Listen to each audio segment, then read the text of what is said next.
उत्पत्ति अध्याय 44। उत्पत्ति अध्याय 44। तब उसने अपने घर के अधिकारी को आज्ञा दी, इन मनुष्य के बोरों में जितनी भोजन वस्तु समा सके उतनी भर दे, और एक एक जन के रुपए को उसके बोरे के मुंह पर रख दे, और मेरा चांदी का कटोरा छोटे के बोरे के मुंह पर उसके अन्न के रुपए के साथ रख दे। यूसुफ की इस आज्ञा के अनुसार उसने किया। भोर होते ही वे मनुष्य अपने गदहों समेत विदा किए गए। वे नगर से निकले ही थे और दूर न जाने पाए थे कि यूसुफ ने अपने घर के अधिकारी से कहा, उन मनुष्यों का पीछा कर और उनको पाकर उनसे कहें, तुमने भलाई के बदले बुराई क्यों की है?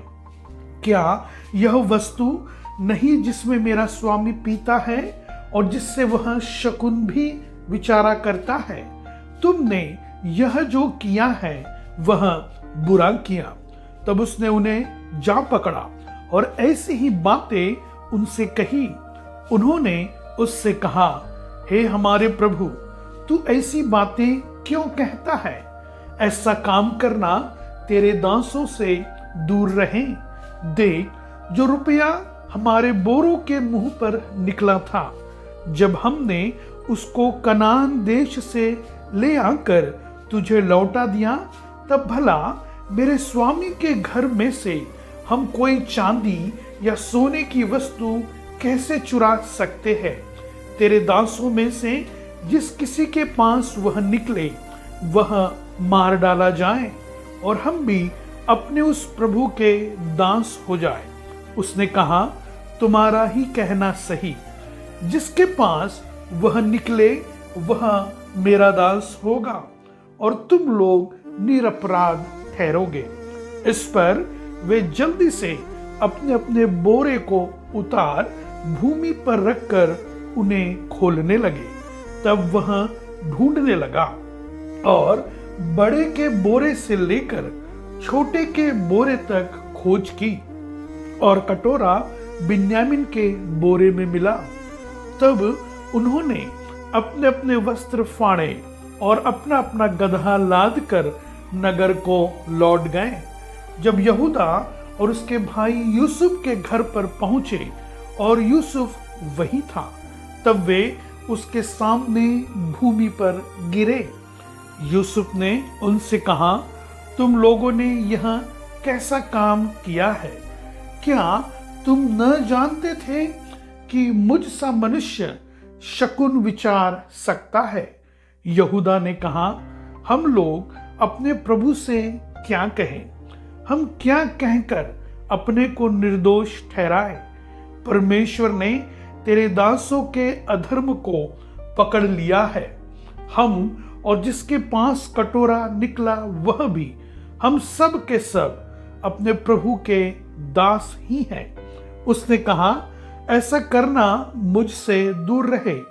जिस जन के पास कटोरा निकला है वही मेरा दास होगा, और तुम लोग अपने पिता के पास कुशल क्षेम से चले जाओ। तब यहूदा उसके पास जाकर कहने लगा, हे मेरे प्रभु, तेरे दास को अपने प्रभु से एक बात कहने की आज्ञा हो, और तेरा कोप तेरे दास पर न भड़के, क्योंकि तू तो फिरौन के तुल्य है। मेरे प्रभु ने अपने दासों से पूछा था, क्या तुम्हारे पिता या भाई हैं? और हमने अपने प्रभु से कहा, हाँ, हमारा बूढ़ा पिता है, और उसके बुढ़ापे का एक छोटा सा बालक भी है, परंतु उसका भाई मर गया है, इसलिए वह अब अपनी माता का अकेला ही रह गया है, और उसका पिता उससे स्नेह रखता है। तब तूने अपने दासों से कहा था, उसको मेरे पास ले आओ, जिससे मैं उसको देखूं। तब हमने अपने प्रभु से कहा था, वह लड़का अपने पिता को नहीं छोड़ सकता, नहीं तो उसका पिता मर जाएगा। और तूने अपने दासों से कहा, यदि तुम्हारा छोटा भाई तुम्हारे संग न आए तो तुम मेरे सम्मुख फिर न आने पाओगे। इसीलिए जब हम अपने पिता तेरे दास के पास गए तब हमने उससे अपनी प्रभु की बातें कही। तब हमारे पिता ने कहा, फिर जाकर हमारे लिए थोड़ी सी भोजन वस्तु मोल ले आओ। हमने कहा, हम नहीं जा सकते। हाँ, यदि हमारा छोटा भाई हमारे संग रहे तब हम जाएंगे, क्योंकि यदि हमारा छोटा भाई हमारे संग न रहे तो हम उस पुरुष के सम्मुख न जाने पाएंगे। तब तेरे दास मेरे पिता ने हमसे कहा, तुम तो जानते हो कि मेरी स्त्री से 2 पुत्र उत्पन्न हुए और उनमें से एक तो मुझे छोड़ ही गया और मैंने निश्चय कर लिया कि वह फाड़ डाला गया होगा, और तब से मैं उसका मुंह न देख पाया। अतः यदि तुम इसको भी मेरी आंख की आड़ में ले जाओ और कोई विपत्ति इस पर पड़े तो तुम्हारे कारण मैं इस बुढ़ापे की अवस्था में शोक के साथ अधोलोक में उतर जाऊंगा। इसलिए जब मैं अपने पिता तेरे दास के पास पहुंचूं और यह लड़का संग न रहे, उसका प्राण जो इसी पर अटका रहता है, इस कारण यह देख के कि लड़का नहीं है वह तुरंत ही मर जाएगा। तब तेरे दासों के कारण तेरा दास हमारा पिता जो बुढ़ापे की अवस्था में है शोक के साथ अधोलोक में उतर जाएगा।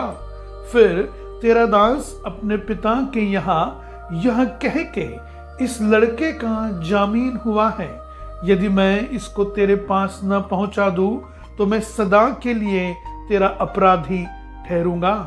इसलिए अब तेरा दास इस लड़के के बदले अपने प्रभु का दास होकर रहने की आज्ञा पाए और यह लड़का अपने भाइयों के संग जाने दिया जाए, क्योंकि लड़के के बिना संग्रहे मैं कैसे अपने पिता के पास जा सकूंगा। ऐसा न हो कि मेरे पिता पर जो दुख पड़ेगा वह मुझे देखना पड़े।